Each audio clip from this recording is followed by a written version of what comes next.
5 years ago, the City of Mebane, the Thompson Heritage Committee, the Mebane Museum, and the Mebane Library were looking so forward, anticipating April the 5th, 2020, for the unveiling of the statues and the dedication of Mebane Community Park, this park where you're standing now.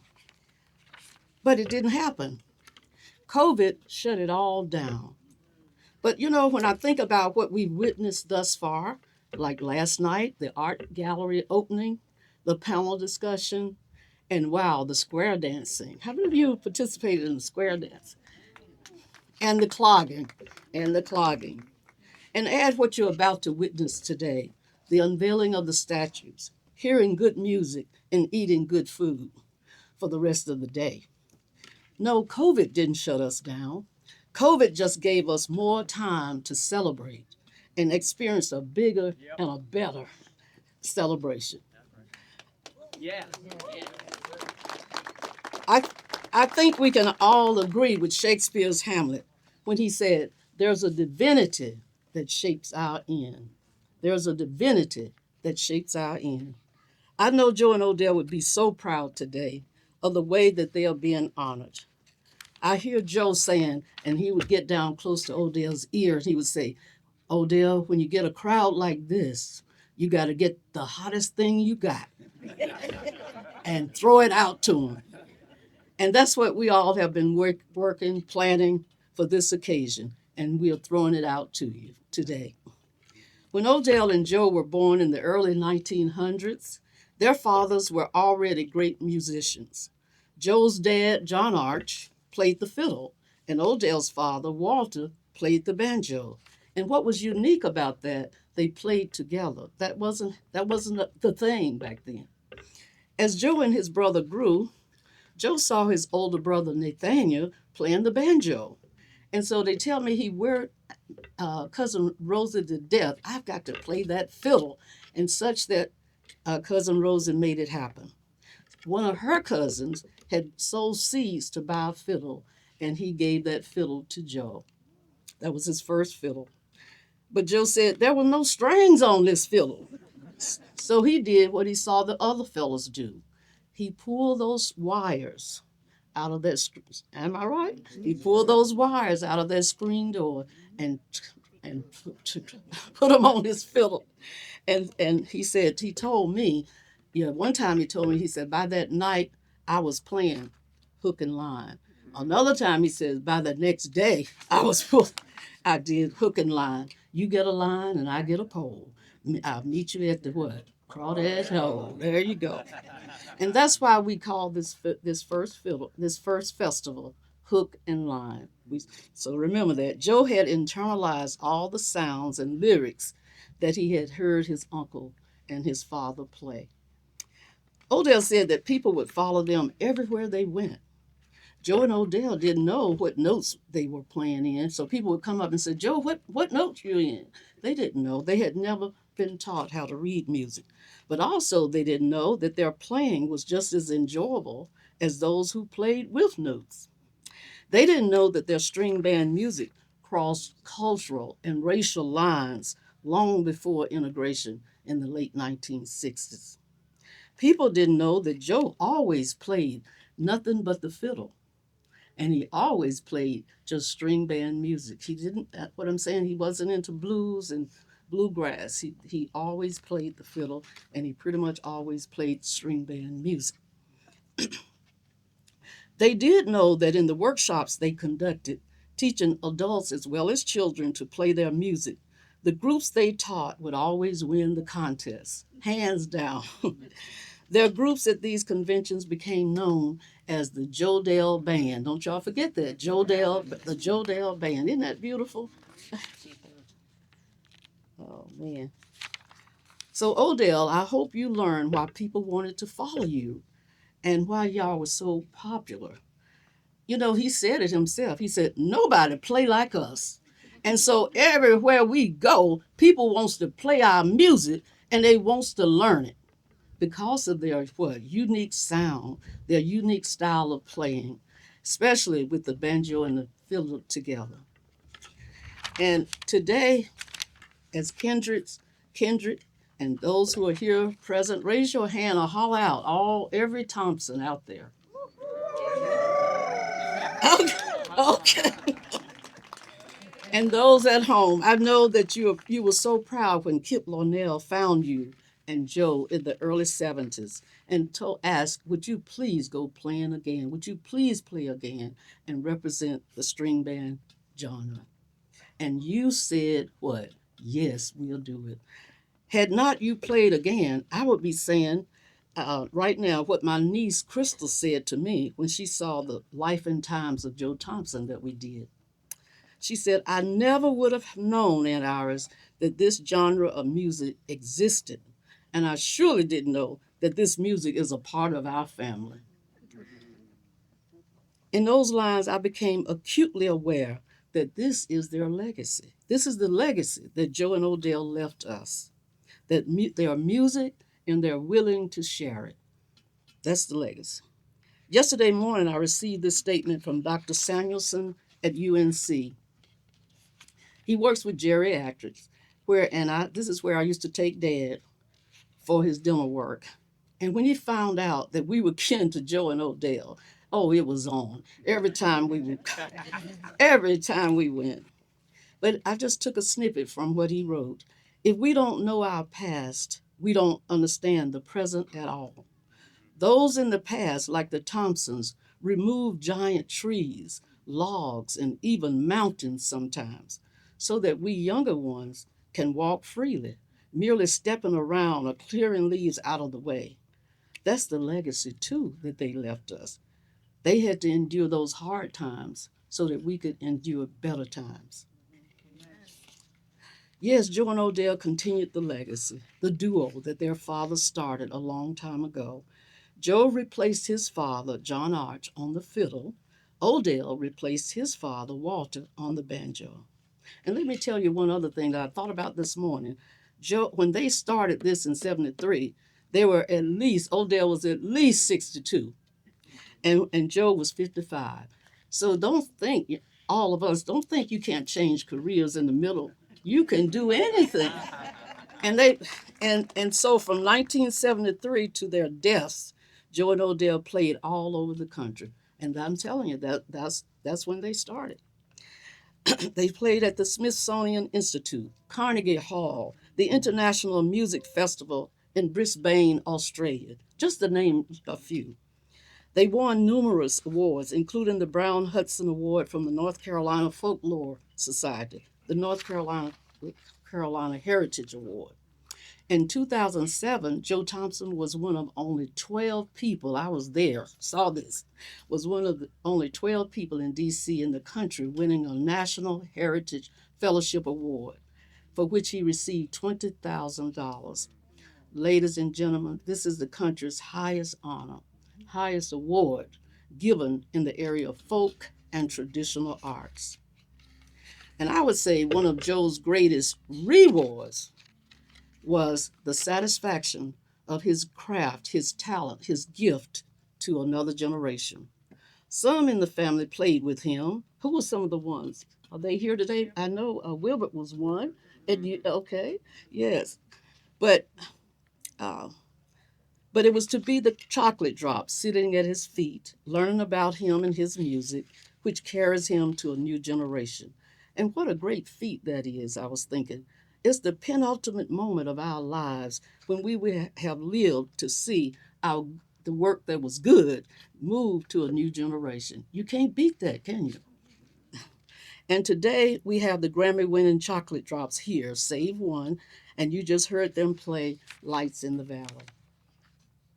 Even today, nearly 30 years after Odell's death and nearly 15 years after Joe's death, family members still get calls or emails from folk around the country wanting to know about Joe and Odell or their families.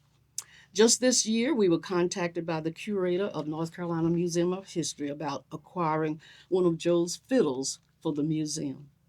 In September, Jacqueline DJ from UCLA, probably the foremost authority on fiddling, called me just elated about finishing her new book, and it's called Fiddling is My Joy.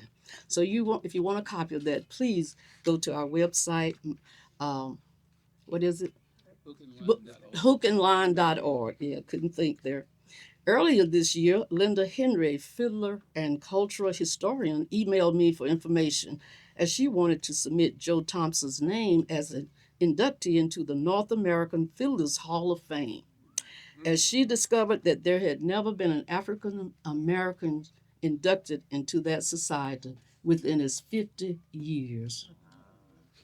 So, on behalf of the families of Odell and Joe Thompson, I take this opportunity to thank so many of you, the City Council, for its generosity and enthusiasm for the statues of Joe and Odell. I don't know if Tracy's here, but I was just hoping she remembered when we stood before the City Council, telling them why we needed something to commemorate them. And we thank the Mebane Business Association for their sponsoring the Fiddler stage right where we left. Because I was just thinking, what's a musician without a stage, you know? We thank the city's recreation department under the capable hands of Aaron Davis. Where are you, Aaron? Raise your hand. There you are. And his crew. Where is Lindsay Mars? Is Lindsay? I don't know where she is, and we thank Avery Crouch for the website. I mean, we would just say, you put this on. Can you put this on? And all of it is there. Just check out hookandline.org. We thank Kip Lornell in his absence for his rediscovery of Joe and Odell and encouraging them to play again. We thank the team that assisted Joe after the passing of Odell. He probably may not have gone on to keep playing had it not been for you. And that is Bob Carlin, Paul and Deb White, Alan Julick and Claire, Steve Julick, and Larry Villani. Larry, I know you're here somewhere. I just wanted to tell the greater Thompson family say a little bit about Larry, that he has worked so hard to make this come to fruition. You know, everything that has been done, I think, and will be done, Larry had a voice or a hand, in it. And finally, I want you to all meet the man who did the statues, Mr. Brad Spencer. Where are you? Come on down. Come out, come over, stand right there so they can hear. Yes, sir. And y'all know he's had to come back. We had this 5 years ago, didn't we? So he's had to come back and do a little touch up for twice, I think. So we really appreciate Brad for doing that.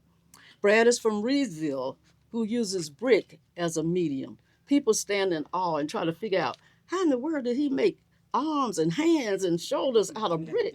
So he'll be able to tell you, not right now, but later today. All right.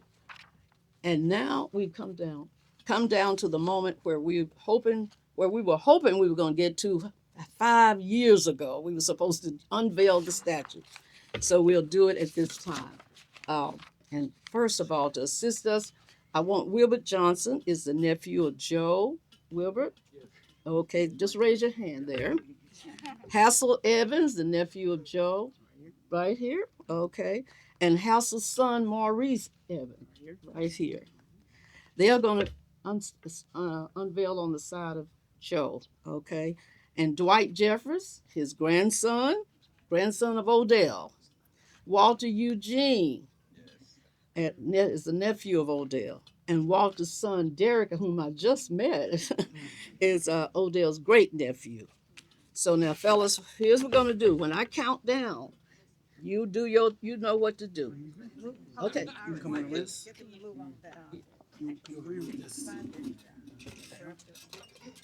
Grab the mic. Yeah, that's okay. I'm good, honey. You get right there. Move it to you, Iris. You get right there. Well, we're not going to do it right there. Okay. 3, 2, 1.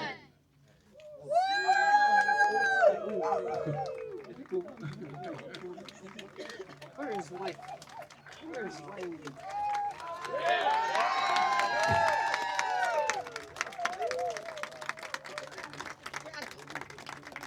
Move the jacket. Wayne, where are you? Oh, I'm here, right here.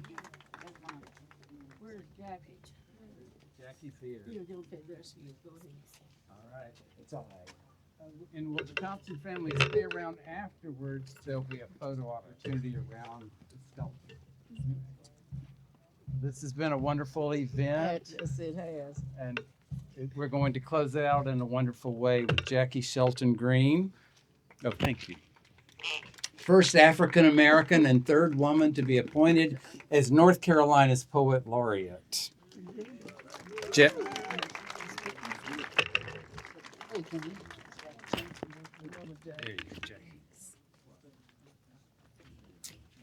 We are the echoes of our ancestors. For Joe and Odell Thompson. We are all nothing more than the echoes of our ancestors. Joe and Odell listened to how the birds sang backwards and full moon shined brighter and longer when their fathers, John Arch and Walter, played the fiddle. Their fingers learned quickly that time is too slow for those who wait.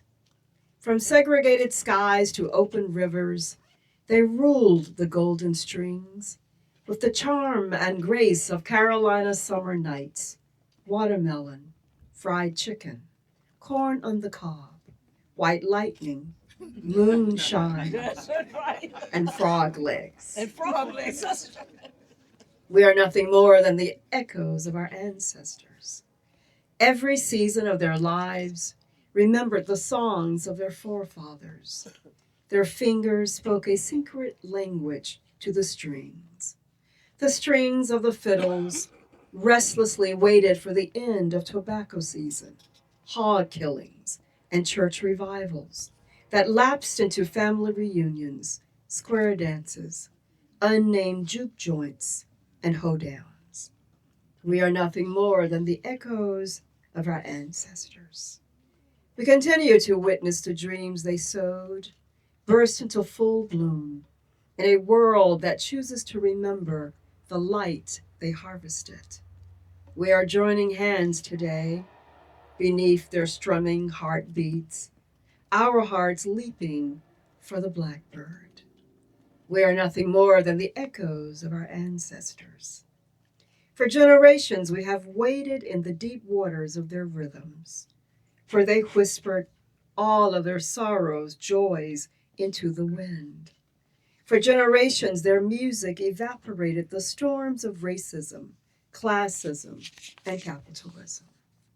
We are nothing more than the echoes of our ancestors. Their strings carried generations of memories, fears, secrets, dreams, and hopes. Their strings carried the blues and celebrations of free men and not so free men. We are nothing more than the echoes of our ancestors.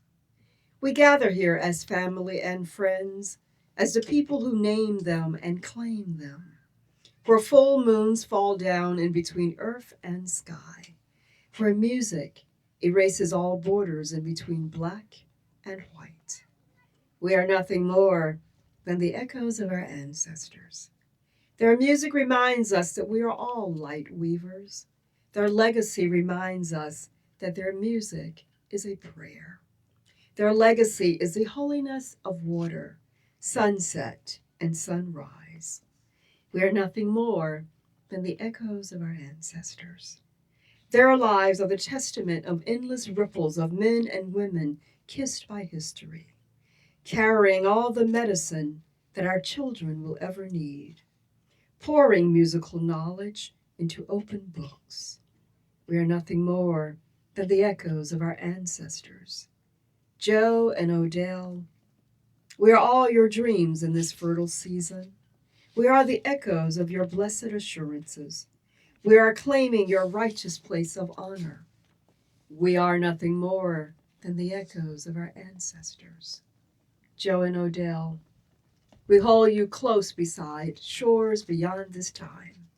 We hold you close listening to your music, knowing that God taught your fingers to trouble the water. We are nothing more than the echoes of our ancestors. Thank you for reminding us of the power we all have growing inside of us. Thank you, Joe and Odell, for teaching our hearts how to run, swim, walk, and fly away from hate.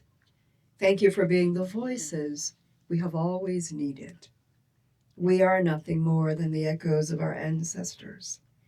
Joe and Odell, we promise to be the voice of your story. We promise to say your names. We promise to be the breath of hope you offered to all children. We are nothing more than the echoes of our ancestors. We are the ones who see ourselves beautiful in the twinkle of your eyes. We are the ones you taught to laugh with an open heart. We're lifting up your strings into emancipated skies that will not bend. We are nothing more than the echoes of our ancestors. Joe and Odell, we are weaving and spreading your music across this rich earth. We are singing your praises and sanctified communion. We are carrying your strumming and humming throughout the night. We are nothing more than the echoes of our ancestors. We are the birds. We are the wings of Sankofa birds, returning your hearts to the motherland, carrying all that remains inside our fingertips. Joe and Odell, we are forever the heartbeats of your strings, singing out loud that we remember, we remember, we remember. We remember what the blackbird said to the crow. It ain't gonna rain no more. We are nothing more than the echoes of our ancestors. We are nothing more than the echoes of Joe and Odell, said the crow.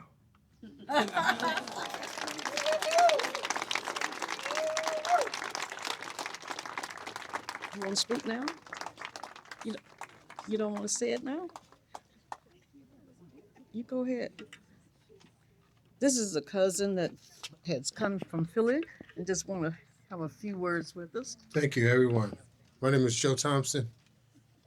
I want to say thank you for making this possible for our family. This is so amazing to be a part of this history.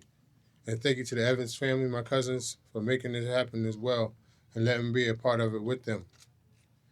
And thanks to the city of Mebane for making this such an important message for them that they wanted to portray. Just thank you, everyone who came out. Thank you so much. We love y'all.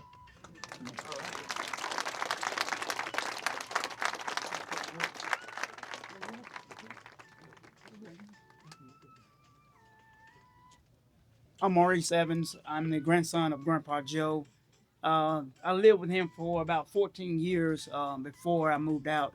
I think he was like 59 years old when I started living with him. So just to be part of that place in life, to live with him and learn all the good traits, work ethic, being a man, being productive, and just being the person I am. He's just an awesome man, not only because he's my granddad, but just a person in general. Just an awesome man, and I just want to say that. And this is my dad here that lived with him. I think he started living with him about 6 years old. So, you know, we all, that's our, yep. So, thanks everyone. Now we can do the photo op. Yeah. If the Thompson family would stay here, we'll do the photo op. This concludes the ceremony. And let's have a big hand for everybody who's been here and participated. For you, for the community, and for Joe and Odell Thompson.